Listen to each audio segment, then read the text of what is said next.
debates and expert opinions for your weekend. So whether that's politics, news or showbiz, we've got it covered. Join us every Saturday morning at 10 o'clock on GB News.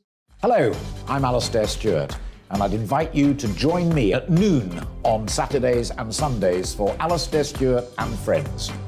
I've been in this business for over 40 years. Now, here at GB News, I've never been happier. I get to choose the big stories that really interest me. We hear what you have to say, and you hear what I have to say. I really hope you can join me, noon on Saturdays and Sundays. I'm Mark Dolan. Join me at 11 on GB News for Headliners, in which I'll be joined by two of the UK's top comedians discussing tomorrow's papers. If it's an important story, we'll cover it, but we'll have some fun along the way. Headliners, the late-night paper review that won't send you to sleep like the others will. 7 nights a week at 11 p.m. on GB News.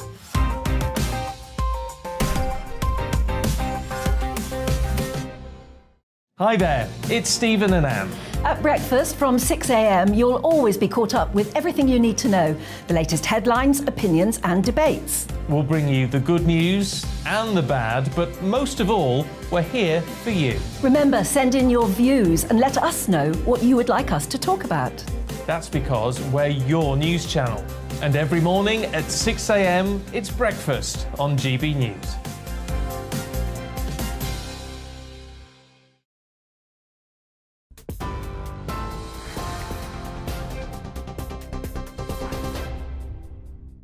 Hello, you with GB News. Headliners is next. First, let's bring you the latest news headlines. Arsenal Football Club has confirmed this evening its defender, Pablo Mari, has been stabbed in Italy. A statement from the club says the 29-year-old, currently on a season-long loan at Monza, is being treated in hospital but isn't seriously hurt. It follows local news reports of an attack at a supermarket just south of Milan, in which one person has been killed and at least 4 others injured. AC Monza's chief executive says Mari had a fairly deep wound to his back, which fortunately did not touch his vital organs. Talks to restore a devolved government at Stormont have so far failed to reach a conclusion, an hour before the deadline to call an assembly election in Northern Ireland. The parties met earlier but failed to elect either a Speaker or a First or Deputy First Minister. The Irish Premier has been urging the Democratic Unionists to enter into talks, but so far without success. DUP leader Sir Geoffrey Donaldson says his party didn't nominate ministers because not enough progress had been made on addressing concerns around the Northern Ireland Protocol. I do not believe that sufficient progress has been made to addressing the issues of concern to the people that we represent. We were given a mandate, a clear mandate in the Assembly elections, that we would not nominate ministers to an executive until decisive action is taken on the protocol. That remains our position, and so today we will not be supporting the nomination of ministers to the executive. Russia's president says the West's undivided global dominance is coming to an end. In a major address to his country, Vladimir Putin claimed Western leaders were playing a bloody and dangerous game, and he blamed them for stoking nuclear tensions. He also accused the former Prime Minister Liz Truss of being a bit out of it over comments she made about nuclear weapons. That comes as Ukraine continues its battle against repeated attacks in 2 of its eastern towns. Russian forces striking a main power network last night in central regions, damaging critical energy infrastructure. GB News understands UK authorities responded to multiple incidents today of small boats in the English Channel. It's understood at least 7 small boats were intercepted and more than 250 people were taken back to Dover Harbour for processing. It followed a search for a migrant who was seen clinging to a buoy off the Kent coast, which has now been called off after the authorities failed to find anyone. The Prime Minister won't be attending the COP27 climate summit in Egypt next month. Downing Street says Rishi Sunak will be focusing instead on domestic issues, including preparations for the autumn statement. But he remains absolutely committed to supporting the climate conference and tackling climate change.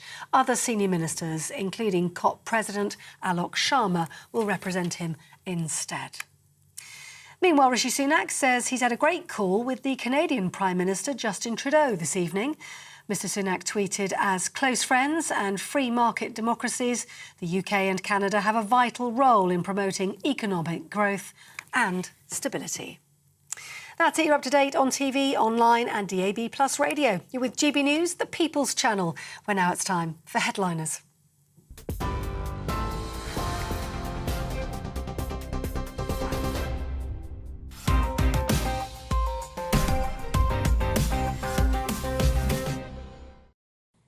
Hello and welcome to Headliners. I'm Andrew Doyle. I'm going to be delving into Friday's newspapers with the help of two fabulous comedians, Scott Capurro and Quincy. We're going to start by taking a look at tomorrow's front pages. We're going to start with the Daily Mail first, and they lead with Royals dreading Harry's raw and unflinching book. So Harry's revealed the title of his new book, which is going to be Spare. And the Royals are a bit frightened about it. We're going to move on to the Telegraph. They lead with PM plans to expand windfall tax grab. So Rishi Sunak could target the energy firms as he tries to raise billions of pounds to balance the books. And also a story there about how Cambridge University is now favouring state school pupils. Front cover of The Guardian now. They lead with No Way Back. This is a big environmental story on the day that Shell reports another round of bumper profits and UK temperatures hit 20 degrees in October. The UN says there's no credible way to keep the 1.5 Celsius climate target. Some more apocalyptic news there. The Financial Times, brutal week for big tech as investors knock $550 billion off market valuations. We're going to go on to the front of the Mirror now. They're leading with Ghislaine Maxwell enjoying a jog in the sun. Very interesting news there. And the Times leads with PM seeks deal to curb channel crossings, and also birdsong study shows the lark's ascending effect on mental health. We're going to be covering that in a little while. And the Daily Express is leading with Join Crusade to Save Pension Triple Lock. This is a campaign by the Express to try and save the triple lock guarantee for millions of pensioners. And The Sun is going with exclusive Will's not going to Qatar, and also a feature there about Harry's book. And the Daily Star runs with some nonsense about people.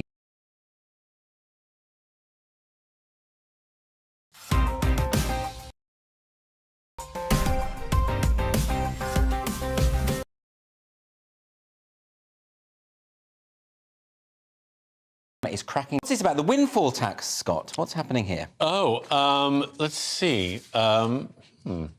Interesting story. Yeah, this is Rishi Sunak, who's saying that he's going to reinstate this windfall tax, which we thought was on. Do you have this, Quincy? No, I don't have it, but I can actually comment on it. But it sounds fantastic. Go on, Quincy. What do you make of this story? Basically, after he reinstated a lady, I'm going to say that name. I can't even say her name because it upsets me. Okay. Yeah. Anything he says after that, I've totally just over my head. Oh, really? With the windfall tax, I mean, he's just continuing stuff from his previous boss, Boris Johnson. Yeah. And he's just regurgitating. But I mean, the point is that they've got to find the money somewhere, haven't they? And it would seem that the energy firms, I mean, they've got a fair bit. Yeah, and it would seem that they're the ones who are making the most money out of this. Yes, place. they're doubling their profits this year, and they're making a huge amount of money, and they're claiming that they already pay a lot of tax. Yes. And that they feel as though, as a large business, they're being blamed for both the climate crisis and the financial crisis, and they're being held accountable for both at the same time. And they're wondering, how can we manage to fix your world? We're not here for that. We're here to make money. Yeah, and the fact that he can probably go into his bank and lend some money to some of us, I mean, could probably help. What, Rich, he's not short of a bob. Yeah. There you go. Technically, he's taking a pay cut doing his job. Yeah. Right? Guys, he works really hard, though. He does, Serial. He gets up really early, works out and stuff, and then all the other things. God love him. Friday's Mirror now. Putin is not happy with the West. Quincy, you've got this one. Yeah, so Vladimir Putin accuses the UK of nuclear blackmail against Russia in a chilling speech. The first thing I did notice about how it was worded, chilling speech, right? I mean, anything's chilling. The fact that Putin is Dan karate is... Is that right? Yeah, he is. Well, I've seen him sort of wrestling with bears and horses and things like that. There you go. So that's probably why they don't want to have no peace talks with him. Yeah. No, because he's tough.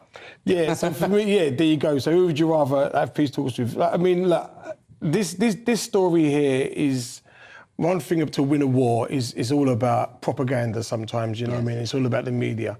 And Putin is a proven person who don't mind grappling. And he's basically saying, look, the West, Joe Biden, I don't think Joe Biden actually said that personally. I mean, he probably fell asleep because the heating was on. If it's sunny out, he falls off his bike. No, he gets confused. He's not young. Numbers are hard. Chicken. The thing about, Putin, everybody wants to label Putin with a story like this as though he's crazy. He might use nuclear energy. He's crazy. He might drop a bomb somewhere. He's nuts. He's mad. We have to keep an eye on. I don't think that he's crazy. I don't think he is. But is it true? I mean, he's saying that all of this stuff about the threat of nuclear war is concocted. He has made suggestions about... That's not our imagination, is it? It's not. And I think he did it when he felt backed into a corner. Odd to think that Putin might feel that way. Yeah. I think if he is isolated, he has people around him that are scrambling to help and also leaving his employ. He told the world what he would do in 2009 and 2014. The world did nothing. He continued with this process. Now he's telling us he might use a bomb, he might not.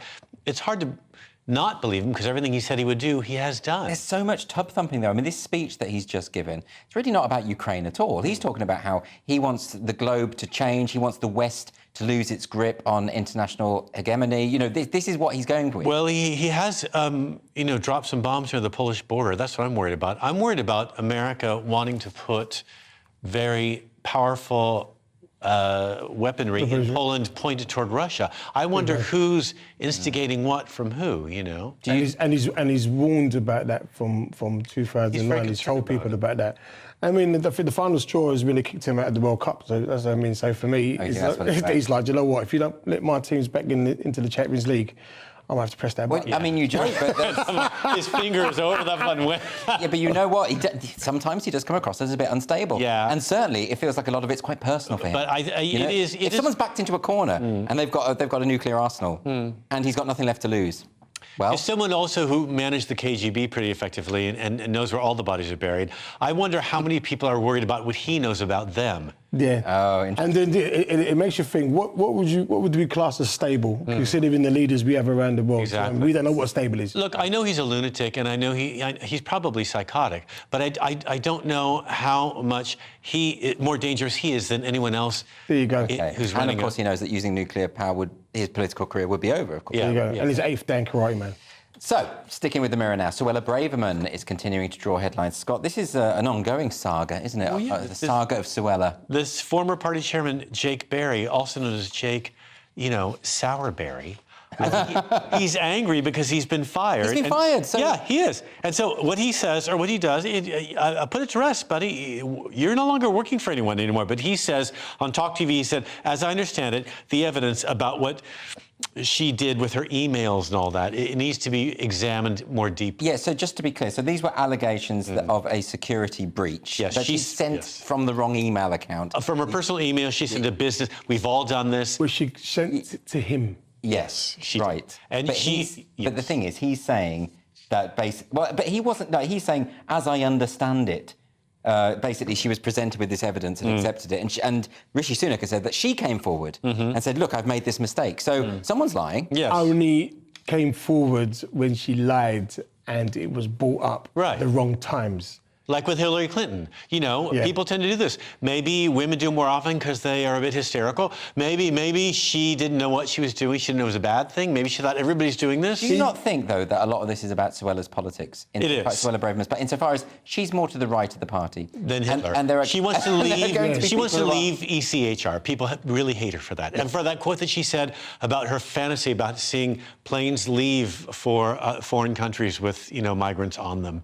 All the things that she said, where she feels like, she's been very honest and open about who she is, and I think he reappointed her after 6 days of her, looking in, finding the answers to what she did badly, and that everyone deserves a second chance. I think he's trying to unite his party. But I think this argument shows how splintered the Tory party is. I mean, that's what it is, isn't it, Quincy? That Rishi wants the party to be united, so he's obviously going to be appointing people from various factions within the Tory party. And he's appointed people who are strong-willed, yeah, and like the wrong and strong, and she's obviously one of them. But by judging by her reactions in PMQs in Parliament, she has outbursts, and this one here is banged to rights.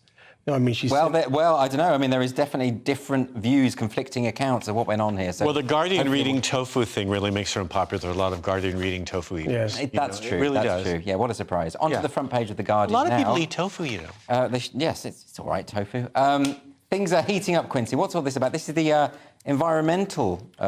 Yes, the world is close to irreversible climate breakdown in the major studies. So, we haven't had one of these apocalyptic front covers for ages. I miss them. The Independent used to do them all the time, so it's quite nice that the Guardian I like to... What goes on around the world, I'm a movie buff, yeah? Right. And I always take little things out of movies. I've seen The Day After Tomorrow, right? And, I mean, it's never a true word said in jest. And I think that even though that the people who wrote that script, there wasn't just imagining it, they took some facts out of it. What are these experts saying here? These are UN reports, right? Yeah. And what are they basically saying? What's their prognosis, their diagnosis, rather? So they're basically saying that the climate crisis reached a really bleak moment, and it's the world's leading climate has said that, and it's the world is getting hotter. Yep. Yeah, and it's got to get to a point that you cannot reverse it anymore. It's almost suggesting, though, that it's almost too late. It's saying that that droughts, floods, storms, and wildfires devastating the lives and livelihoods of people. There's going to become the norm now. Yeah. That the window for the 1.5 centigrade is shutting.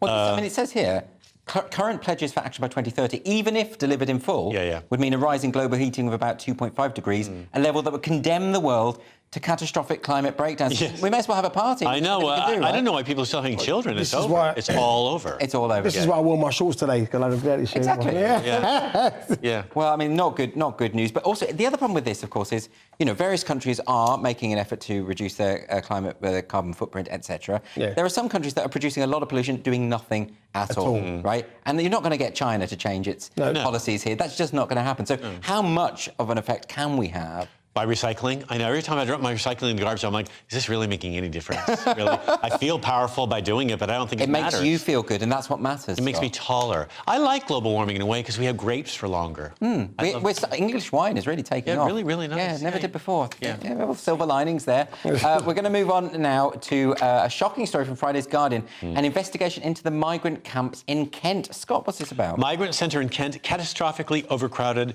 Union says. There's a migrant processing centre in Kent that is meant to be processing between 1,000 and maximum 1,600 people. Yeah. 3,000 people are being held there on the site for weeks on end because they're understaffed and overwhelmed. There's a crisis brewing within the UK of a backlog of 100,000 cases. It's a tough problem, says your current government, and they're not quite sure what to do about it. About 80% of those crossing the channel right now are Albanian people that are trying to get out of it, There's two different issues here, isn't there? I mean, there's the issue of where people are coming from and why, but there's also the issue of the basic facilities for people who are being processed. Yeah, if this property is built for, it says here, designed for 1,000 people. Yeah. And there are 3,000 there. That's not right. It just opened in January. In 24 hours, they're meant to be processed within 24 hours, but they end up just staying there for long periods of time. Whatever your views on I don't think this. anybody's seen any council estates in the housing situation. I mean, it's similar, as in disgusting conditions they are living in. Yeah. And the fact is that our government are leaving these people here, and they're not processing quick enough because they don't care. Yeah. You think they don't care? Well, I think the people working there care, but I think, again, they're understaffed. I think the Tories have made cuts. Yeah. A lot of cuts. But then what about this issue about, this Albanian issue? Because it's saying here that 12,000 have come this year from Albania. Right. That's up from 800 last year. That's a massive thing. And 5 in 6 of them are single adult men. In other words, predominantly economic migrants, not people fleeing war. Well, now there will be people who that may or may not be true. They're fleeing a country where they had restricted travel their entire lives until not that long ago. Yes. They couldn't even travel within the country itself. It's a developing nation. The income is low. They do have free healthcare and they have free education up into secondary school, but men have no jobs there. They cannot find work. Don't get me wrong. I mean, I can understand why people would want to, move somewhere where they can earn money, of course. Right. But the point is that this is obviously a problem for the government. It is. And it's obviously the case that people can exploit the system. There will be some people here who are in desperate need of help, who are fleeing from very, very serious circumstances. And some who want to sell drugs. And they won't get processed because there's too many people. It's true. I mean, there are some who come here, they do come here to break the law. You can say that, man, because I've seen Top Boy, so yeah, you say that. Well, that's their intent. And I mean, thank God some people need their coke. But I think the point that the government needs to make, they need to let these people know that they are concerned for their well-being, and they need to open more centres like this. Obviously, we don't have... Well, but irrespective of whether people are economic migrants or fleeing war or whatever, you've got to house them properly. You might ask the French to be nicer. I mean, they're coming from France. Why don't they stay there? France is a nice place. They're not doing a good job there. Anyway, turning to the front page of the Daily Mail now. One step closer to the page-turner. That will be Harry's memoir. Look, I'm so excited. We're all excited, right, Quincy? I mean, you want to read this book, right? Oh, yeah, I want to read this book because I know that he's going to probably miss out some stuff there. They're not going to allow him what he really wants to say. What he says, he's going to that's expose everything. Like, they're not going to put who's the person who's going to say the colour chart of his children. They're not going to put the fact of the little arguments about him and his brother, why his brother was bald at 20-something years old and he's got a full set of hair. The nitty-gritty stuff in this book, I will read it because I like Harry. I think Harry's He says it's going to be raw, unflinching honesty. I mean, that's what he's saying, I wish he right? called it spank instead of spare. Spank! I mean, you know what? I wish he'd talk about his days in school. He's a very naughty student. I only know this because I know writers from Times newspaper who said that they cover some stories that never got printed. We all knew this anyway. So even the stuff that did get printed is bad enough. Really. But don't you think, Quincy, isn't it possible that, there was this reconciliation, or seeming reconciliation between Harry and William at the funeral? Kind of, but they walked very far Sort apart. of. So don't you think he's frantically gone and rewritten this a little bit? It's quite funny because you say that, the getting back together, him and his brother. Yeah. But when I watched the footage, they weren't talking to each other. So I don't know what that was. We're just projecting. Yeah. We just think it'd be nice if they did. The wires are getting in the air too. Yeah. But I just wondered whether in the wake of the Queen's death, he's thinking it might be inappropriate to do this tell-all thing, and whether he's rewritten it. But who knows? We'll have to read it. I wish they'd become friends because they're not really brothers anyway, are they? OK, that's all for part one. Coming up in part two, we've got SNP Trans Rebellion, Trevor Noah's race-baiting take on British politics, and Eddie Izzard's advice to MPs. See you in 2 minutes.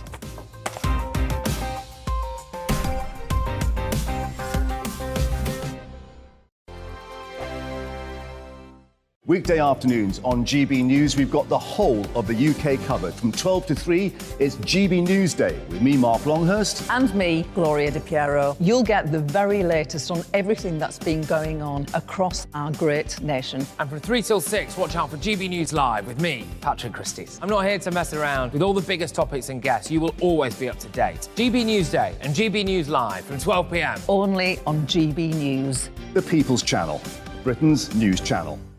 I'm Dan Wootton. Join me Monday to Thursday from 9 to 11 for the feistiest and most fun news debate on TV, where free speech reigns. I'll bring you a sharp take on the day's biggest stories, bombshell newsmaker interviews, and A-list guests. And I guarantee you, no spin, no bias, no censorship, and no reason to go to bed. That's Dan Wootton tonight, Monday to Thursdays from 9 on GB News.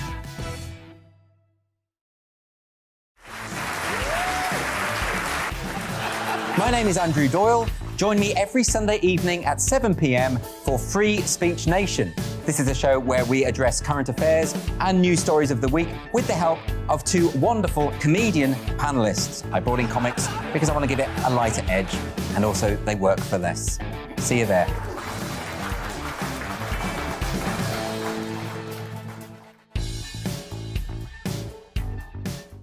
My name's Tom Harwood, and join me 9:30 a.m. every weekday for The Briefing, your one-stop shop for everything you need to know about what's going on in politics today. I wonder if this is a deal that might need to be like the biscuits in this factory, twice baked. Is there not an opportunity here to win out against the extremes? Tom Harwood, GB News. What are you going to do about it? Things should have been done differently, and they certainly are being done differently. Don't miss it. The Briefing with me, Tom Harwood, 9:30 Monday to Friday on GB News.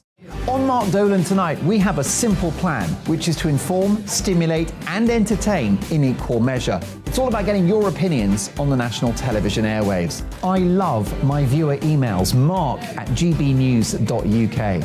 So do join me from 9 p.m. to midnight every Friday, Saturday and Sunday for big guests, big opinions and a big presenter. 6'5", don't you know? See you then on GB News. Where would you like to go? Just take me to the studio, please, Matt. You know where you're going. I've got a show to do. Friday Night Feast on GB News, 7 p.m. And it's like nothing you've ever seen before. We take a different angle on the week's biggest news stories. The viewers and listeners set me some absolutely mad challenges to do. We tried to rehome a rescue dog. And yes, there's some other wacky stuff in there as well. I feel like I could take on the world.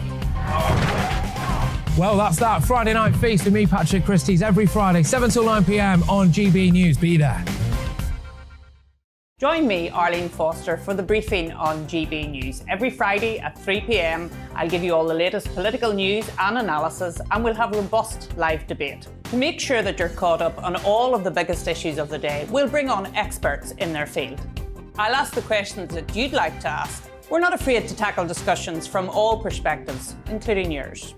Don't forget, the briefing with me, Arlene Foster, every Friday at 3 p.m. on GB News.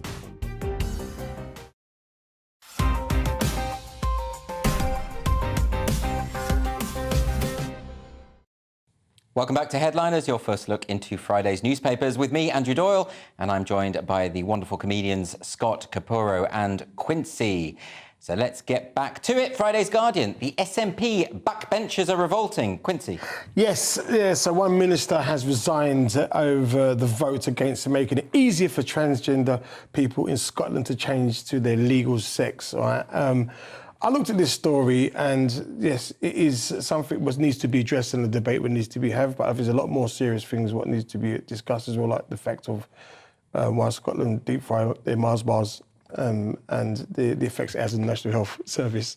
Well, you know, they do have some health issues in Scotland. That is far more pressing. Well, is it? I mean, this has become a massive issue now, hasn't it? Because a lot of feminists are saying that the Scottish government is not listening to their concerns. And a lot of, there was a recent campaign, a group of feminists for Women Scotland were campaigning outside of Holyrood saying, look, if you make it easy so that someone could just identify into the other sex, into the sex class of female, then you are creating a loophole which can be exploited by And they have made it much easier with this bill. It will make it much easier, actually. And that's, and it's not to fail to be compassionate to people who are struggling with their gender. But is it really sensible to open these loopholes when we've seen actual examples of men identifying into that class in order to exploit it? Previously, they needed 2 examination letters from doctors stating that they were okay to go ahead with this process. Yes. Now they don't require that. The period of time where they need to live in the gender is less. It's down to 3 months, and the 3 months of self-reflection before the process takes place. J.K. Rowling has come out opposed to it. She thinks that Nicole Sturgeon is also, as a definition, as a noun, is someone who destroys human rights. It's a very heated subject that's destroying careers. This woman has resigned over it. Ash Regan resigned, the community safety minister. She said she couldn't, in good faith, even be in a government that supports this. I think the trouble I have with this is there hasn't been the debate. Like the SNP are effectively saying, if you are a feminist and you have concerns about this, you're a transphobe, you're hateful. Well, actually, no, these women are concerned about safeguarding, right? Why can't we have a discussion? And this is the whole thing. I mean, we're living in a world where things are changing in front of our eyes, and one of the things, conversation and debate is not happening. Yeah. This is why it's got so heated. And at least have the conversation. And particularly if you disagree. I mean, but there's a real problem in Scotland, though, isn't it? It's effectively a one-party state because there's no one else that can challenge the SNP. And as well, this is a age gap thing as well. Do you know what I mean? You're going to get a generation who are not used to it, And there's a generation coming up, like my children's generation, who are integrated and who are more accepting. So this comes a generation. This is a generation thing. That's why debate is so important. But I don't think it is, because Ash Regan's quite young, actually. I'm not sure it's generational.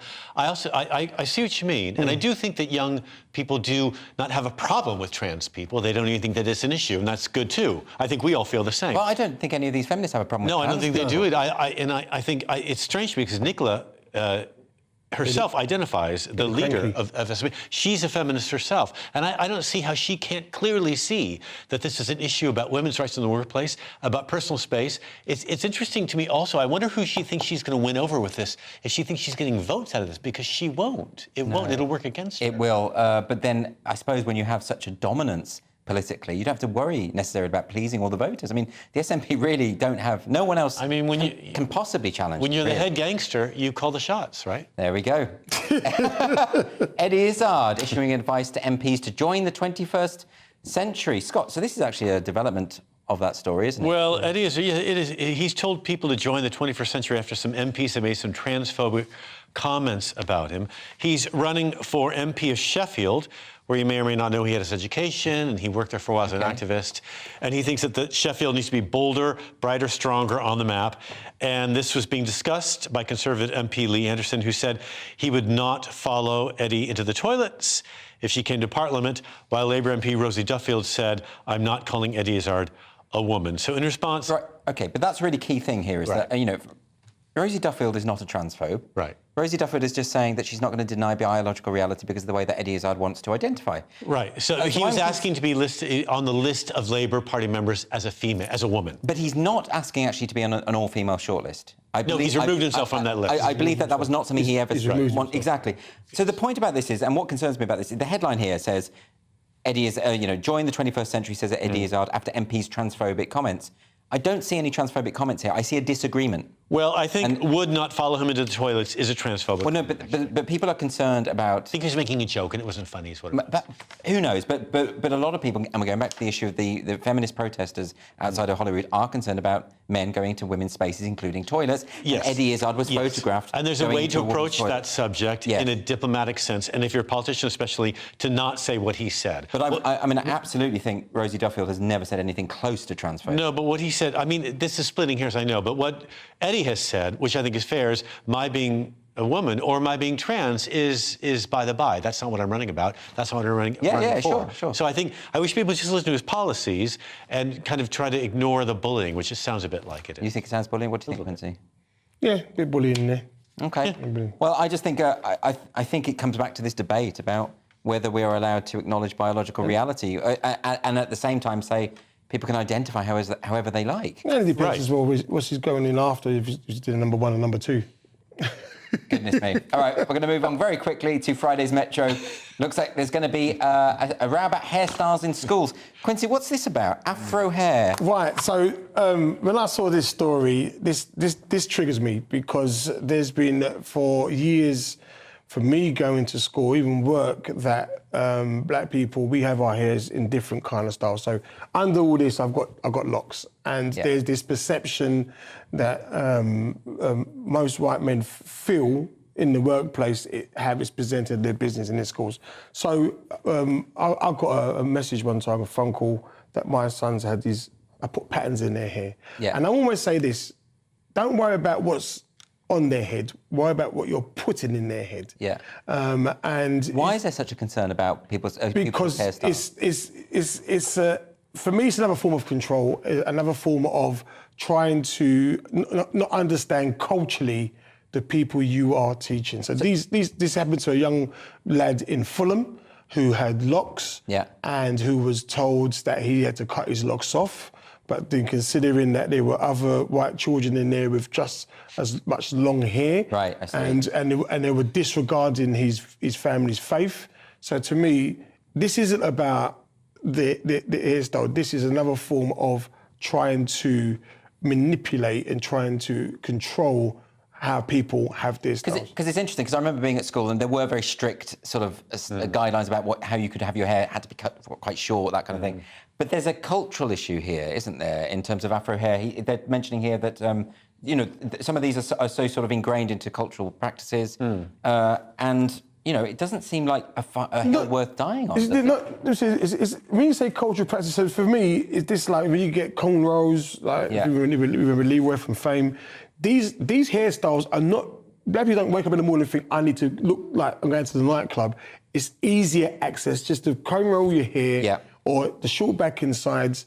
And 9 times out of 10, if you see a design back in the day of a young black boy's head, they either went out to a family function and it's not going to fade out by Monday when they go to school. Right, okay. So these are just hairstyles which young people portray. It's not even cultural. You know what I mean? It's just something that we have, and we've got the ability to have all different kind of hairstyles. But yet, the EHRC has got involved. There's been a court case here about a girl. Well, this gal, Ruby Williams, she at Urswick School in Hackney, East London, she was told that her hair was not uniform policy and it would block other pupils from seeing the whiteboard. That's why they wanted. Is that what they said? Hair. Yeah. Yeah. Which is absurd. which is to me is a form of bullying. Yeah. Well, it just sounds racist to me, but it's like, well, then move her seat. But also in Hackney, you're coming up with this? It's a strange thing. Very diverse area. Yes, over. Anyway, Friday's Daily Mail. One of your fellow Americans, Scott, is telling the Brits that why we don't like our new PM. Comedy show host Trevor Noah is accused of inventing a racist backlash against Rishi Sunak. I watched his bit. He just talks about he says he gives in England's reaction when there was one caller into a radio show. You know what? This is hilarious. Yeah, though. He says, oh, you hear a lot of people saying, oh, they're taking over. Indians are going to take over. No one has said this. No. I mean, that's part of the joke. He says that in a laughable way. Okay. But he does say that there's a backlash, and there has been actually no backlash.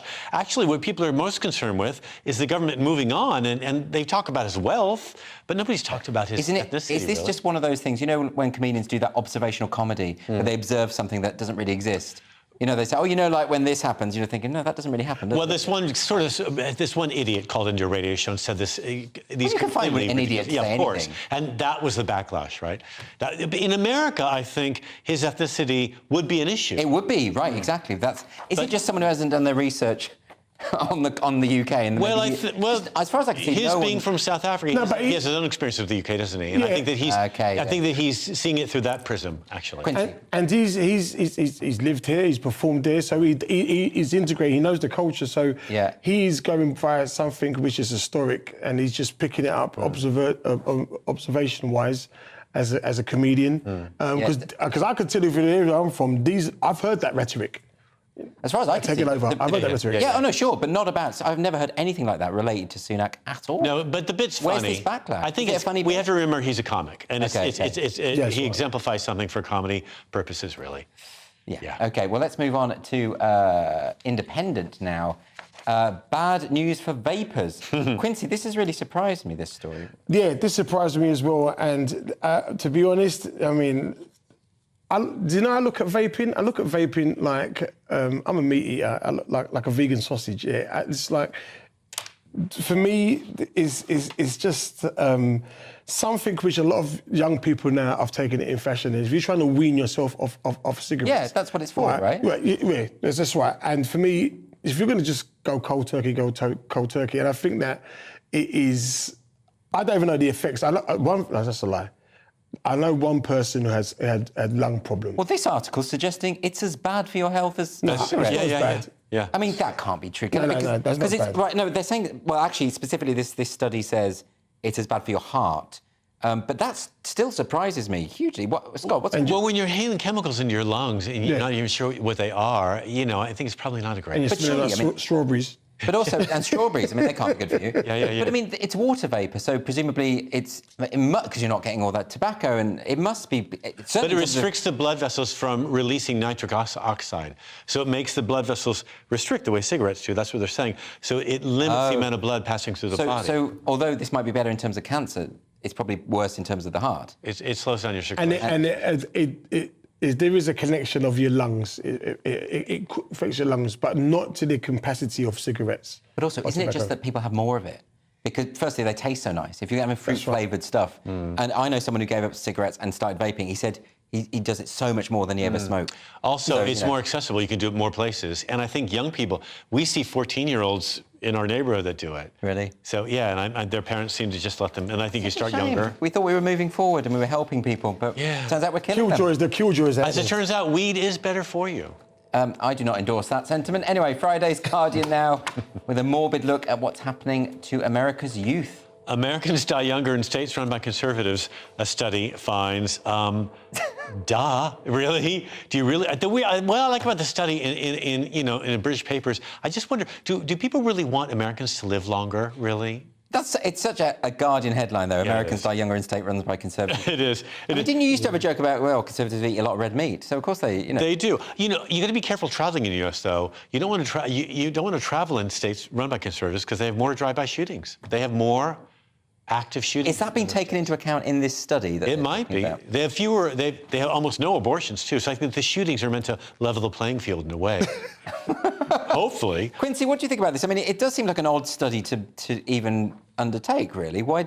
Yeah, well, I don't know. If I was a black person living in America, I would make sure when I relocate, it's not going to be a conservative state. You know what I mean? So is St. Louis a conservative state? It is. You don't want to go there. Is this Not a nice study place. talking about? Not a nice Is it place. just about gun crime, or are they talking No, they're about? talking about environmental safety, economic taxes, tobacco taxes in states that are associated with lower mortality rates. And these states like Texas, they hardly tax them at all. And by the way, if you visit Texas, there's no health care for people who aren't rich. It's So where's really Chicago? good. Where's Chicago? Chicago's in Illinois. It's pretty liberal. Is it? Because I thought Chicago was quite liberal, but it's got one of the highest. Yeah. Oh, well, okay. The city itself is liberal. I mean, very Stay out of the interesting. Midwest. Just stay out of it. Just fly over it. That's Scott's my advice advice there. to you. Yeah, that is fly all over for the part Midwest. 2. Join us in part 3 for Elon Musk going into Twitter. That's interesting. Disney's new heroine and some unbelievable facts about insect intelligence. See you in 2 minutes.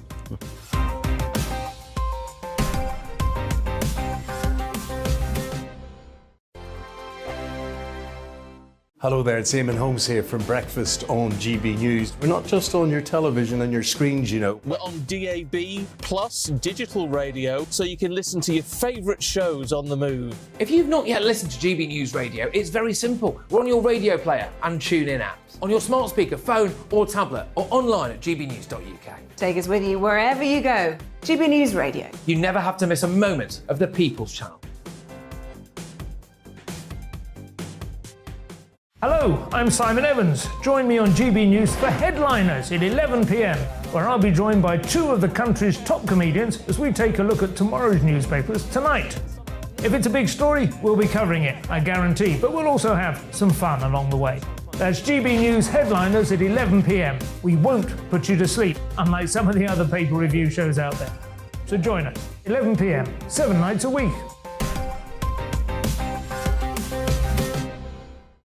I'm Mark White. As GB News Home and Security Editor, I cover those key issues that are so important to you. Our authorities, our communities doing all they can to combat violent crime. With the public services under unbearable strain, why are we still failing to control our borders? Defence, the first priority of any government, has been continually hollowed out. Can we trust our politicians to protect the armed forces? Join me, Mark White, on GB News.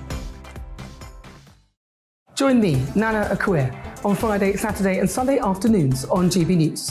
Expect fiery debate and passionate discussion as me and my panel tackle some of the biggest topics hitting the headlines. It's a place for everyone's opinion.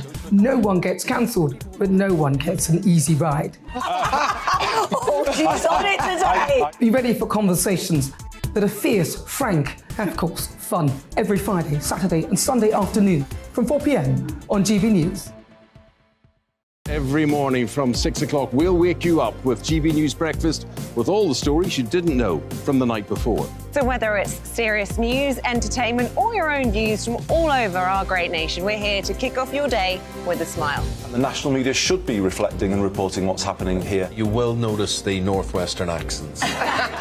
Whether you're with us on TV, radio, or online, every morning, it's breakfast from 6 a.m. Hope you can join us. Every Saturday at 2 o'clock, join me, Darren Grimes, for Real Britain. I'm not afraid to give you a platform and say it how it is. Come on, make the case. Something like this is very, very important to people. And we're always up for a laugh on this show. God, honestly, you'd think there were no problems in the world. Real Britain, every Saturday on GB News. On the Mark Steyn Show, we cover the stories a lot of people are scared even to mention. The stuff that really matters with some of the world's biggest thinkers. Now is his opportunity to kind of take the steering wheel of history. Break away from the flop at 8 o'clock on GB News with the Mark Steyn Show. We are GB News. And we'd like to say thank you To each and every one of you. For helping our great nation Find its voice. We're absolutely everywhere. Across England, Scotland, Wales and Northern Ireland. On TV. On radio and online. We're proud to be The People's Channel. Britain's news channel.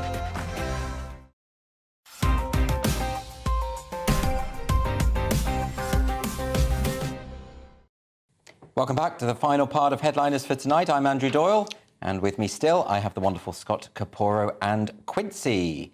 Let's get back to those stories. Friday's Guardian. The metaverse is proving quite costly. Quincy, what's going on? Yes, so 80 billion has been wiped off the value of Facebook and Instagram of owner of Metaverse. Sounds like a lot.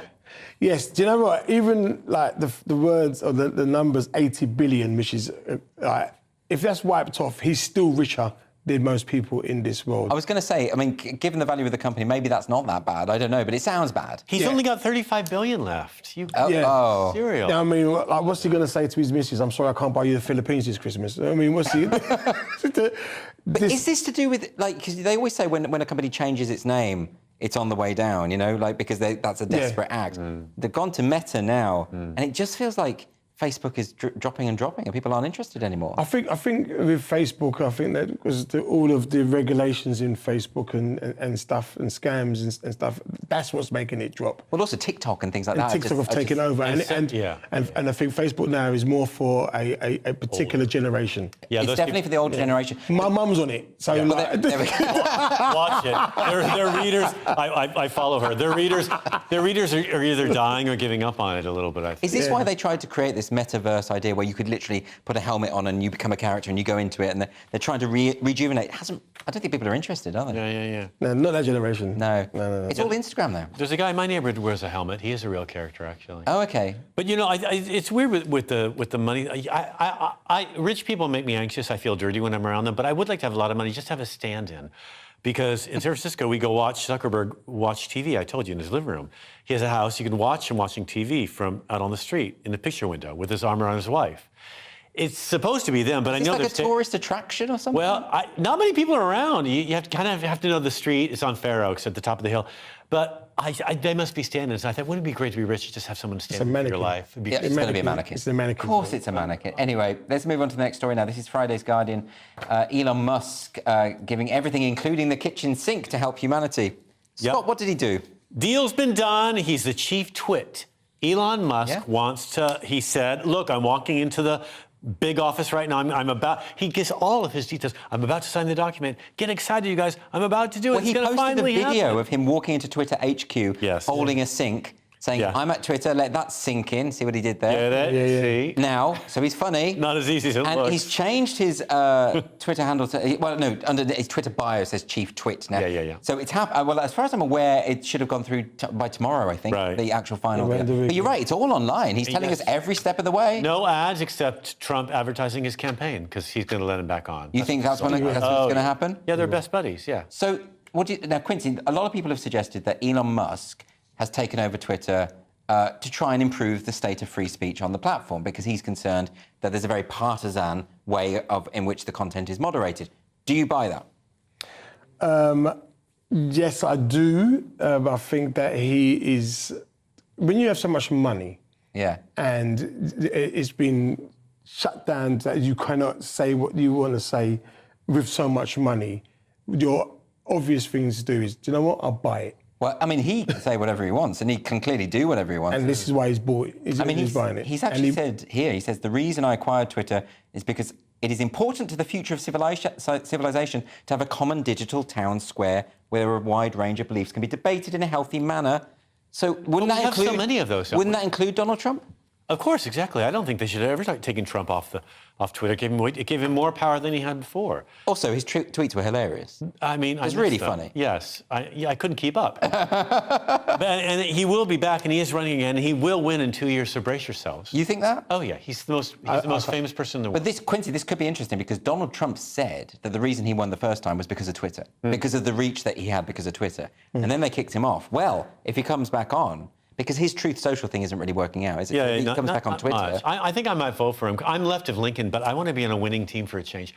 I want to vote for a guy who won't fall off his bike. I'm just anxious. I mean, they're all old, but Biden's, I don't know. I think he's lying about his age. I think he's older than 78. I do. I mean, look. Biden's Moses. Yeah, he is. Is that right? Yeah. I mean, look, I think anyone could beat Biden at this point, to be honest. But I'm not sure it's going to be Trump. But we'll see. But let's put a bet on it. Yeah, do I. Friday's Mail.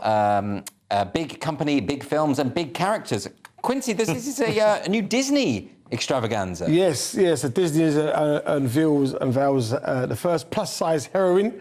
By plus-size, you mean large? Large. Yeah, large. As we say in my man, thick. Yeah, strong. Strong. Okay. Yeah. Powerful. See her from space. So this is a film about body dysmorphia. Yeah. Apparently, what's it called? Reflect. It's called Reflect. Yeah. Reflect. Yeah. I think the fact that they Disney have done their own goal, they use a woman first. You know what I mean? You know, women are very fussy when it comes to that kind of thing. I would have used a man just to test the water. Interesting. I'd use a trans. You know, it's the new trend. Do you think it is odd? Yeah. Big fat trans. That's what the ad should say. We need a big fat trans. Do you think, though, I mean, on that theme, is this really about political messaging? Or is it just that they think, well, there hasn't been a fat heroine before, so let's have a fat heroine? I've seen Kung Fu Panda. There have been a few fat heroines. Have they? I think Baghdad Cafe had a fat heroine. I love that film. And, I mean, actresses eventually get fat. They can't help themselves. But in terms of Disney cartoons, there's been no larger... You're right. Yeah. Hero. Apart from Baloo. Not as a hero. Wouldn't it be nice just for Disney just to write a story, a decent story, just write a decent story without thinking about what character has got what, just write a story. Well, exactly. Well, maybe the story's great. I mean, we're looking at the images now. It's cute. And, I didn't see. But maybe... Just very fat ballerina, basically. But but maybe the story's great as well, and maybe you can have both. Maybe you can have the representation, but also the storyline is good. And honestly, you know, how often are fat people? I mean, people who are obese represented positively in social media? Almost never. They're almost always accused of being weak or useless. So here's someone who's valuable. That's good. And have they got powers? Fat people? No. There she is again, by the way. They better. They're fat. No, she's... Yeah. I want they don't have the power to stop eating. Superpowers. She's adorable. She's a big mirror, though, to dance in front of, doesn't The thing is, if she keeps dancing like that, she'll be thin by the end of the film. Let's hope. And then that'll undermine the message. Yeah. OK, Telegraph now. Wine o'clock. What's going on with wine o'clock? Well, I know how much you like your wine. I do like a decent glass of wine. I mean, I say glass, more like a vat. Half a bottle. Really? Yeah. I've drank with you before. It's hard not to go through Waitress and grab a couple of bottles. They're so delicious. And but apparently this is killing us, right? Well, there's a worrying rise in liver cancer in the last decade because people are drinking their wine o'clock. You know, alcohol and excess weight are two of the biggest factors with disease. And with boomers in their 60s and 70s, they've been drinking a lot of wine. And now... If you drink... if they're drinking this wine and they got kebab with it, no wonder, because... Right. You drink a decent wine, a decent red, with some nice, like, oven-baked... Italian bread. Right. Wine isn't just a knockback. It's just there to appreciate. But I mean, this the way he drinks it is. But you're right. For most people, they don't have a problem. It's true. But the problem with liver cancer is it's hard to detect liver cancer until it's advanced. That's what it's saying. So this is particularly with liver cancer. Are you a wine fan, Quincy? I'm a red. I love a red, and I'm a Merlot. And this is the thing. Like, I feel like, would I give up knowing the risks? Probably not. This is why they should let Albanians in, because Albanian wine is so good, and they're bringing it over by the boatload over the channel. Why are we resisting? I mean, the thing about this article as well, I mean, to talk about the health risks about wine, but the thing is, we've always known that. You know, people who drink know that it's I think people potentially bad. I think it's healthier than hard liquor. Yeah. I think they. I'm going by the grapes. I'm going by the grapes are healthy. So. Well, they say never mix, never worry. That's what they say. So as long as you just stick to red wine, you'll be fine. Is that right? Is that your strategy? And a decent wine. A decent wine. That's a decent. And a decent wine, absolutely. OK, we're going to move on now to Friday's Daily Mail with some advice on how to pick up the mood. Quincy. Yes, so I saw this story and I found it quite ironic, right, in language. So, feeling down in the dumps, try bird watching. Researchers say that seeing or hearing birds helps you lift your mood. So, you know I'm from the East End, right? Yes. Yeah, so birds, right, is something completely different. It's a different thing. That's not what they meant. I've heard some birds in my manner. Yeah, but maybe that improves your mood as well. It improves your mood if you mind listening. My neighbours, I've heard a couple of times. You know, during the pandemic, it was when the flights weren't going for about a year. I live in East London too, and we were into some parks, and it was so beautiful. But wasn't that weird? Because during the pandemic, you heard the birds for the first time. I mean, you never. So great. But on a real though, yeah. Sometimes when you listen to birds, when I go for my runs in the morning and I'm in the greenway, and during that lockdown, you're right. The birds did chill you out. It had an effect. Yeah, it did. Right. It was very tranquil, and it was just interesting. That I mean, it's something you don't really think of, but now you mention it, it's absolutely true. Walking in the countryside, hearing that, and it connects you with nature. That's just something we really missed. It does connect you. So it's nice to listen to a bird every now and again. We're saying we missed the pandemic. You know, having the all of good parking. Well, there was that. It was great. We're going to move on now to an article in the Daily Star. This is a bit grotesque. This is about picking your nose? What's this? Yes, it is. Scientists have discovered why people pick their noses and eat the snot. This disgusting act may be frowned upon by human beings, but one type of primate has specialized fingers for doing exactly that. Not just humans, but also the long-fingered lemur. Uses lemur, that's what I meant. Lemurs pick their noses? Sorry, I was picking my nose when I tried to pronounce it. Yes, they do, and they eat it clean. The thing is, picking your nose is in some ways good because it reduces the number of cavities you have. Yeah, that's what it says here. It says people who pick their nose and eat it have less cavities in their teeth, but they also have no friends. Yes. So, you know, and you're more likely to die from pneumonia. Quincy, help me out here because I'm sorry, I think it's vile. That's just straight nasty. As far it's nasty, right? Exactly. There's no explanation. There's no scientific breakdown. It's just. I went for a swim today in Bethnal Green, and I went to get in the water. There's a guy standing in the water, and he just totally cleaned it out with one and wiped it with the other. I almost didn't get in the water, but I thought the chlorine's going to save me. Won't it? Won't it? That's what it's there for. Did it turn blue? No, I would say I don't. By the way, I don't care if it's got health benefits. Just keep it away from me. That's absolutely. Rob a bank with the fact that you're mentioning health benefits. Sue Murphy used to say that you could rob a bank with a booger on the end of your finger. Absolutely. Hold it to someone's head, they'll move away. Well, look, we've got time just for one more, I think. This is the Telegraph. The Sun has got his hat on. What's this about? Oh yes, where was this story there? This was in the Telegraph. NASA's Solar Dynamics Observatory has caught a phenomenon that makes it appear like the sun is smiling. Yes. There are images beamed from space currently show the star pulling in this weird smiley face. And it's just hot active regions and solar flares. There's the image. Eyes, yeah. It looks more like a horror film. It looks like Freddy Krueger. A little bit. That is Freddy Krueger. That's not smiling. It looks like someone with really bad skin. I think I dated him. That was a happy face biscuit. Hot. Yeah, it's a happy face in space. I don't think it's as cute as these people make out. They're just mass ejections, apparently, of steam and fire popping out at you. Yeah. So there's a scientific explanation for all of this. It's because it's a big ball of fire, and so therefore it's undulating and firing. And it looks like a baby, so it could be wind. Yeah. Is it not just that we read faces into things where they're not there? That's we humanize things all the time. Yeah. People talk to the dogs like they're their children. They do. Look, he's smiling. And that could have been a coffee. And yeah. Jesus. Yeah. We're going to have to end there, I'm afraid. All we've got time for. Thank you to Scott Caporo and to Quincy. I'll see you tomorrow at Headliners at 11 o'clock. Farewell.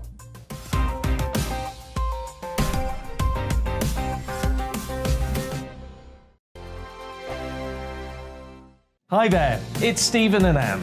At breakfast from 6 a.m, you'll always be caught up with everything you need to know, the latest headlines, opinions and debates. We'll bring you the good news and the bad, but most of all, we're here for you. Remember, send in your views and let us know what you would like us to talk about. That's because we're your news channel. And every morning at 6 a.m, it's breakfast on GB News. I'm Dan Wootton. Join me Monday to Thursday from 9 to 11 for the feistiest and most fun news debate on TV, where free speech reigns. I'll bring you a sharp take on the day's biggest stories, bombshell newsmaker interviews, and A-list guests. And I guarantee you, no spin, no bias, no censorship, and no reason to go to bed. That's Dan Wootton Tonight, Monday to Thursdays from 9 on GB News.